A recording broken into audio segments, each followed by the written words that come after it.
নিশা চুপি চুপি ওপরের ঘরে আসে আর নিচে রাঙা ওয়ার্ম আপ এক্সারসাইজ করছিল। নিশা তার তীর ধনুক নিয়ে প্রস্তুত হয় আর টার্গেট সেট করে। এদিকে ইস্টার্ন জোনাল চ্যাম্পিয়নশিপে বিভিন্ন রাজ্য থেকে আসা পার্টিসিপেন্টদের এক এক করে স্টেজে ডাকা হচ্ছিল। হঠাৎ রাঙার গায়ে দূর থেকে একটা কিছু এসে লাগে। সেটা একটা কাগজের ঢেলা ছিল। কাগজটায় কিছুটা লেখা ছিল, যা রাঙা পড়ে নেয়। এরপরে রাঙার নাম ঘোষণা করতে রাঙা স্টেজে আসে। আহিরি মোবাইল ফোন থেকে নজর রাখছিল, কিন্তু একই রকমভাবে আহিরির ওপর থেকেও কেউ একজন নজর রাখছিল। হঠাৎ স্টেডিয়ামে পাওয়ার কাট হওয়ার ফলে সব অন্ধকার হয়ে যায়।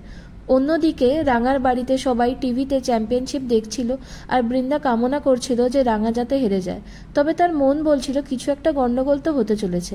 একলব্য রাঙাকে এই পরিস্থিতিতে একটু সাবধান থাকতে বলে। বৃন্দা এরপরে আহিরিকে কল করে জিজ্ঞাসা করে যে চ্যাম্পিয়নশিপ সে দেখতে গেছে কিনা, কিন্তু আহিরি মিথ্যে কথা বলে যে সে বাড়িতেই আছে আর টিভি থেকে চ্যাম্পিয়নশিপ দেখছে।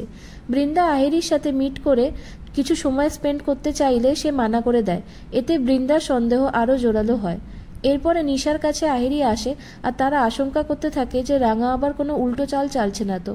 এরপরে কারেন্ট চলে আসে। নিশা আবার তার টার্গেট সেট করতে থাকে। অন্যদিকে প্রথম রাউন্ড শুরু হওয়ার সময় একটি মেয়ে অসুস্থ হয়ে মাথা ঘুরে পড়ে যায় আর তাকে রাঙা সহ বাকি লোকজন ধরে ধরে মেডিকেল অ্যাসিস্ট্যান্ট রুমের দিকে নিয়ে যেতে থাকে। নিশা তার টার্গেট সেট করতে পারে না। রাঙা এরপরে স্টেডিয়ামে ফিরে আসে, যদিও একলব্য রাঙার জন্য খুব চিন্তা হচ্ছিল। নিশা এরপর আবার রাঙার দিকে তার টার্গেট সেট করতে থাকে।